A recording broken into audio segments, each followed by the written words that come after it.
Well, that's Halloween done with for another year.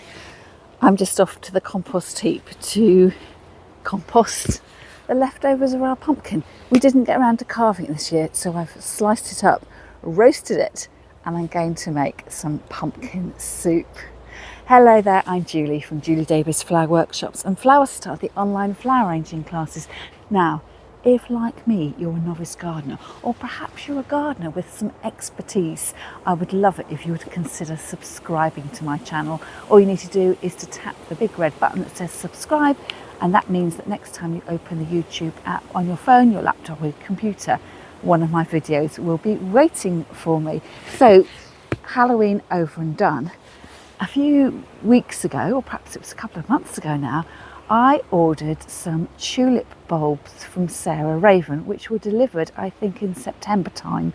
So now, according to Sarah Raven, is the time to plant your tulip bulbs. And in fact, I always thought you planted tulips and daffodils in October, but you have to wait until the cold weather is definitely with us.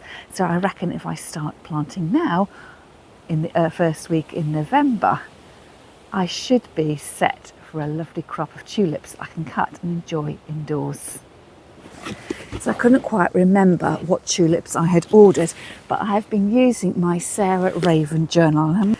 And really, I guess I should be reading it cover to cover before I start my gardening, but I've been picking and choosing which bits I look at, and I have actually been using it to store all my plant labels in. I do think it would have been really handy if there was a little pocket at the back for things like that. So what did I order? Can I remember?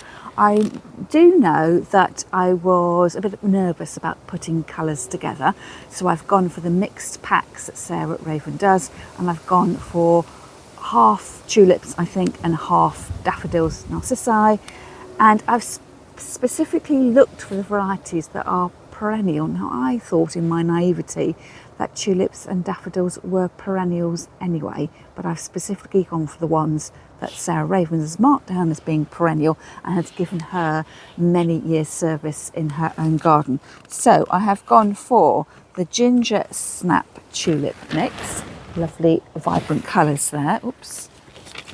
And looking down at the pages I've turned over, I'm guessing I went for the Super Perennial Tulip Mix, a slightly more pastel variety of tulips. And then the highly scented Narcissi collection. Our very best tried and tested Narcissi. Remember to plant lots of these in your garden for beautiful scented early spring cheer to last for many decades. And I've even circled that bit there. So let's have a look and see what's in this package. It's so nice opening packages that come in brown paper boxes, even when you've paid for them yourself.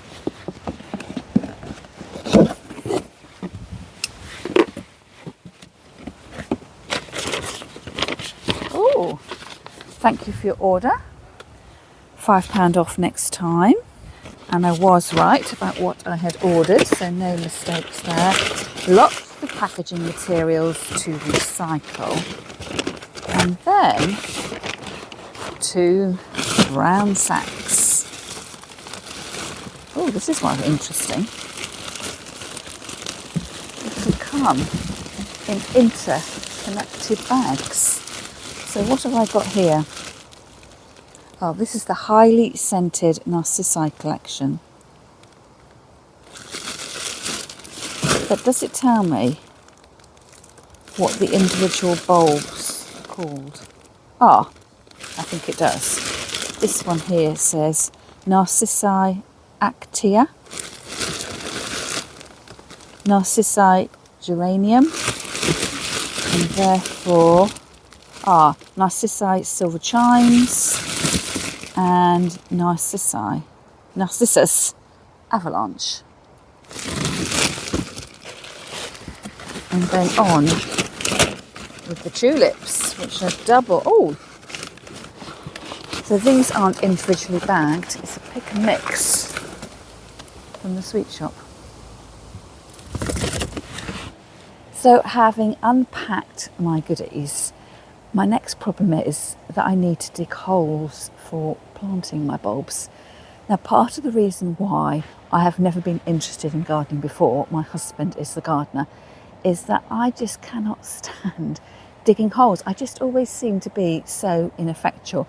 And in fact, in preparation for this video, I did dig a hole that's right next to me. And no sooner did I put the spade in the ground than clang, I hit something. And I have been hitting quite a lot when I have been digging for various other plantings, because this part of the garden used to have our tortoise enclosure on it, our aviary, the rabbit hutch, and also where I'm sitting now with this fence at the back is where we had our chicken house. So quite often there are actually paving stones that are put down to keep out Mr. Fox. So I have dug up quite a few paving stones, but I think it was just flints that I was picking up. So what I'm going to do is a bit like how I do my housework at home. I'm not going to blitz the whole house. I'm not going to blitz all the planting of my bulbs. I'm just going to go little and often, and actually it's one of those days today, a typical November day, when we've got an incoming storm Kieran, and we have had already 2 very heavy downpours. So I guess what I'm going to be doing is dodging the downpours over the next couple of days and just planting as I go. If I was able to plant just, dig and plant 1 trench of bulbs, every morning, every afternoon, the job will be done in a couple of days. So I want to sort of nibble away at it rather than making a big old gardening chore. Now, the question I've got, of course, is how deep I need to plant my bulbs. Now, I think the convention is, from memory, and Sarah Raven does have a very good website, that you plant the tulip bulbs twice or 3 times. I think the daffodils are slightly different, but let's say you plant them 3 times the depth of the bulb, so about this deep. Now, Sarah says, it sounds like a game, doesn't it? Sarah says that in order to encourage your bulbs to flower year after year after year, that she recommends you dig a trench, and she says it's 8 inches deep, which I'm thinking is at about 20 centimetres deep. So get the bulbs in deep, and apparently that stops them wanting to reproduce and to multiply. So I guess it means you have the strength in the single bulb rather than splitting off into tiny ones. And as you know, I haven't got a clue what I'm talking about. I'm just trying to make sense of what I'm being told so I understand why I'm doing it, not just blindly following the instructions. So what I'm going to be doing is I'm going to plant batches of my bulbs in little pock-marked trenches across my flower beds, and what I'm actually going to do is to start at the other end of the flower bed where I'm going to creep up. So I've got all my plantings happening currently under the kitchen windowsill, and I will show you in a moment when my husband has encroached a little bit onto my planting area because we've had some work done on our hedge on the other side of the garden. So I think now's the time to come where if I've planted this side of the garden, I can then start from this end and make sure I then put my bulbs in amongst the plantings that I've already done. So I'm going to do just random handfuls of my tulips. I'm not even sure I would know which tulip bulb was which, so that will just be a lucky dip. And then I'm not going to plant my narcissus, my daffodils in the same holes, but I'm going to intersperse them along. So it's going to be tulips and then daffodils in the gaps, something like that. So before I get on with the hard work, would you like to have a look around the garden and see what has been happening? Actually, it's been raining loads recently, so I've got some good news about my acanthus, which were wilting last week. I don't know whether you've looked at the video that I made about transpiration, but also it's getting to the stage now where I will need to do a little bit of light weeding. So a combination of heavy digging this week, planting, it's going to be awful, and a little bit of light weeding.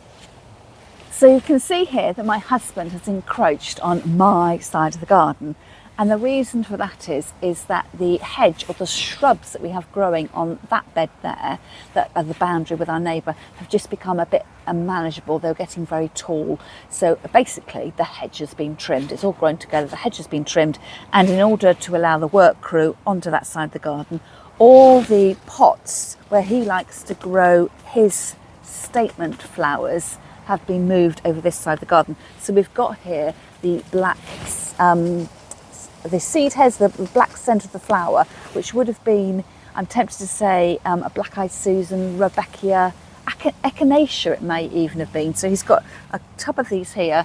Actually, he has got his acanthus, which I think I delved into the side of the bed to show you that. So his acanthus is there, and also he's got the lobelia here, which I don't particularly like. This isn't hot lips, it's a purple variety, and I just don't like the sort of straggy, insignificant looking flower. So something is now happening at this side of the garden, which gives me a reason to join the two halves of the garden together. So instead of having my bit at the end and this blank canvas of soil here, come springtime, I'm going to have a beautiful bed of mixed tulips and daffodils. And here are my acanthus, looking so much better than they did last week. To be honest, I'm not entirely sure whether cutting the leaves in half helped. I just cut the leaves that were totally flagging. I think perhaps that we've had some prolonged period of rain has probably helped. So with the transpiration, with the sunshine and the wind, taking up the water, I think it has been replenished at the same rate with the heavy rainfall that we've been having. So those acanthus leaves are looking really lush. Now, another job I've got to do in the garden, as well as a bit of light weeding, I need to give my violas in the Viola Theatre a weekly haircut. I can see I've got some more wind-fallen pears which I need to pick up, and I've just got a couple of stems of dahlia and zinnia which I would like to cut to bring indoors. Making use of my stepping stones so I don't tread too much onto the garden bed, and just a little bit of a look so I can see where the seed heads are developing. The petals shrivel and then you sort of get this round nut.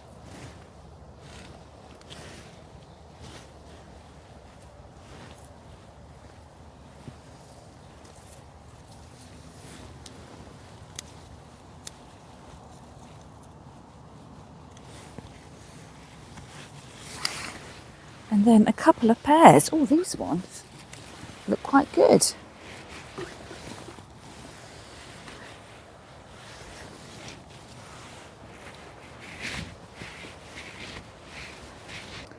I don't really like pears. I don't like their gritty texture.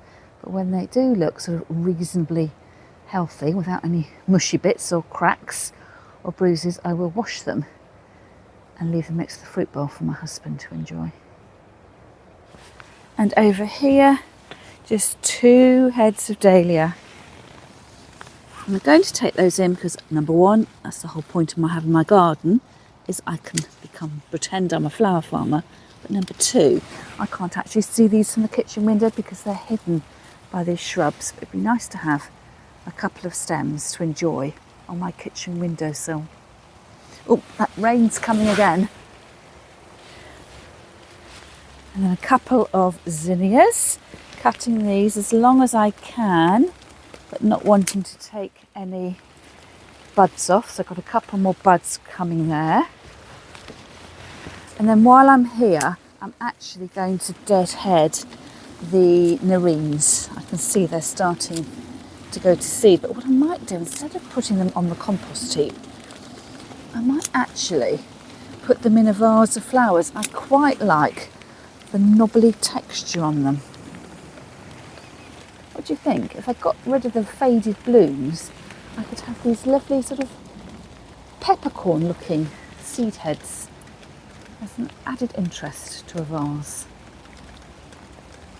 And now the rain's falling down a bit heavier, I think I'm going to rescue my Sarah Raven journal and my bulbs and pop out when the rain has eased off. And now I'm inside, being accompanied by the hum of the washing machine.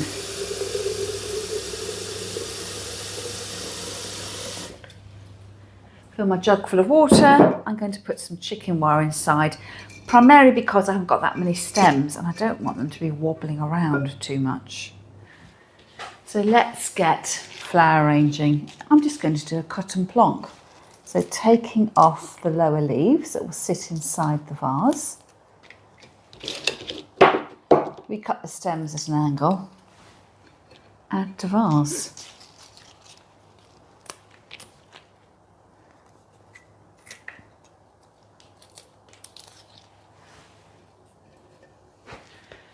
And then those nerines I was talking about. So I'm going to take off all the spent petals, and that will leave me with the interesting seed pods which are starting to develop. And I might leave on just the single blooms that are still looking reasonably healthy. They almost look like little allium seed heads. No point in wasting them. They'll look very designer in my vase.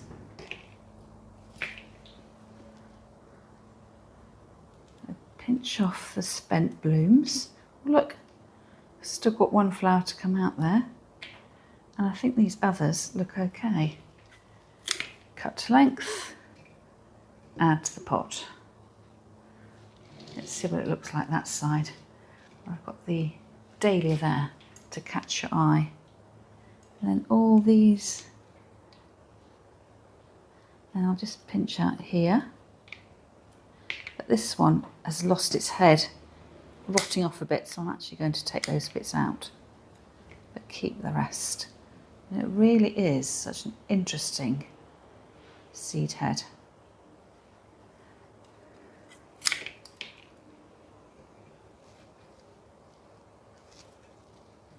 I might put it down lower so it gets silhouetted against the edge of the pot, and then you can really see it. And then add my 2 zinnias.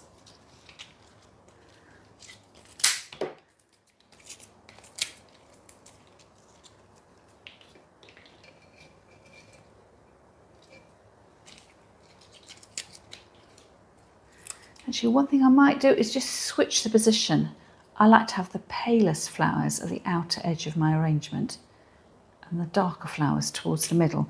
So I'm going to cut this one a little bit shorter so it can talk to that big dahlia, and then step up a little bit and have that zinnia out talking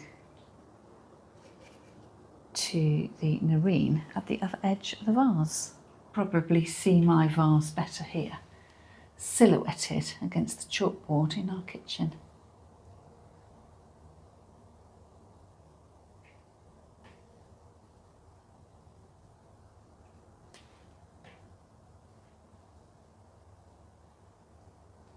Looks rather beautiful, doesn't it? You can almost think that was a spring vase of flowers rather than something that's picked in the first week of November. It's stopped raining for the moment, so I am back on gardening duties. I am going to start with my rich tulip mix, Blue Parrot, Cairo, Continental, Ridgedale and Time Out. And I have bought 50 bulbs, I think. It might actually say in the little package inside. How many did I get? Yes, 50 bulbs. So I'm going to cut these open. I think I've forgotten to bring my scissors with me. And just take a handful. If I've got 50 bulbs, if I plant 5 in each little hole, that means 10 holes. So it's 10 holes down the length of the garden. Perhaps I will just make that my job for today. 10 lots of hole digging is going to be quite arduous. And then I can come back in the next time there's a break in the weather and come back and do my pastel tulips, and then come back and do my daffodil, my narcissus mix. So here goes. And as I'm going to go down, I'm going to do a little bit of weeding as I go. So slowly there'll be a transformation as I work my way back to the kitchen window. Take these out.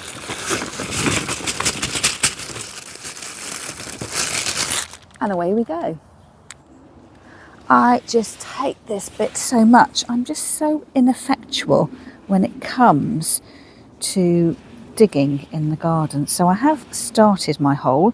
It needs to be about 20 centimetres deep. Do you see what I mean? As soon as I dig down, it's hitting something.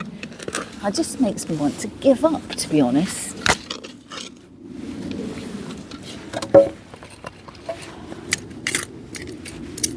Do you think that's 20 centimetres? 5 random bulbs. 2, 3, 4, 5. Now, do you think I should be setting them up pointed side up, or will they find their own way up? I think actually I'm supposed to be planting them slightly further apart. They're practically touching here. Perhaps I'll do that for the next hole.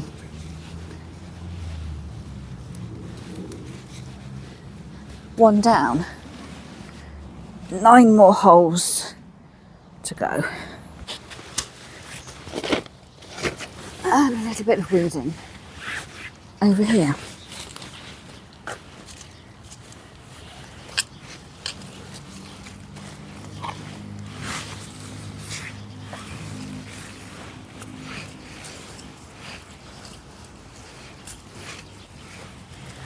And on it goes.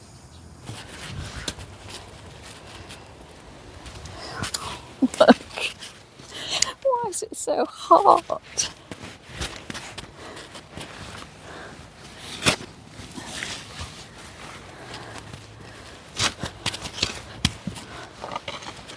Groaning again. Can you hear it?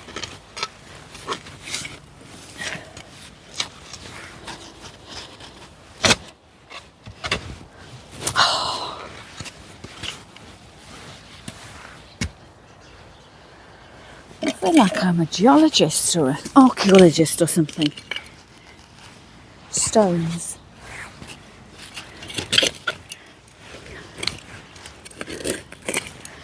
The soil's quite dry down here. Brick.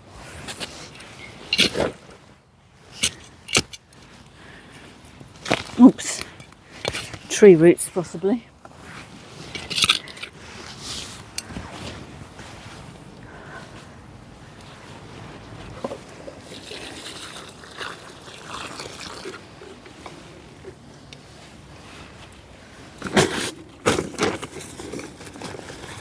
One, 2, 3, 4, 5. Now, have I put too much water in there?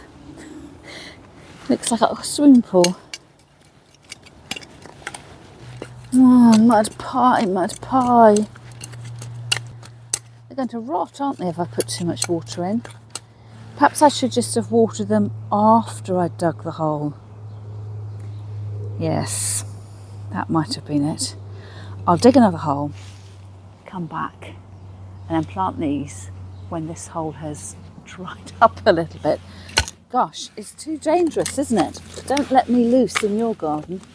I can't even put my trowel back in the ground for safekeeping. Another stone. Come on then. Next hole.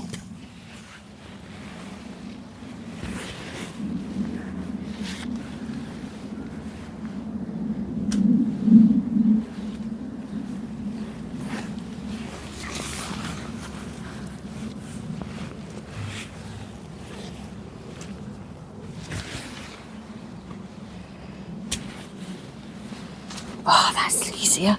Oh, it's a bit too soon.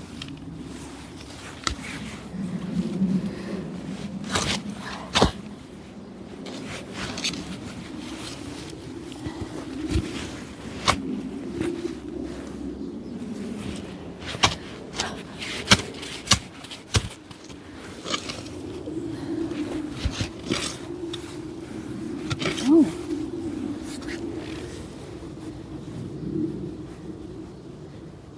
It's either a big stone or a tree root. Where did I put my trowel?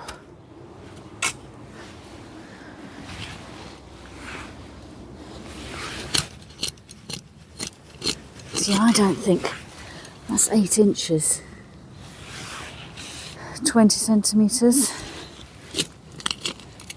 It used to be deeper. Finding lots of bits of Plastic garden rubbish.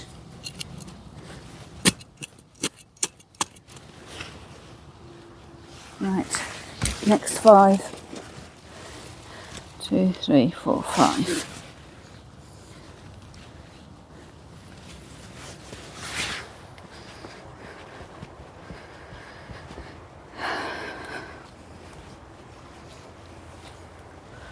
Water in afterwards.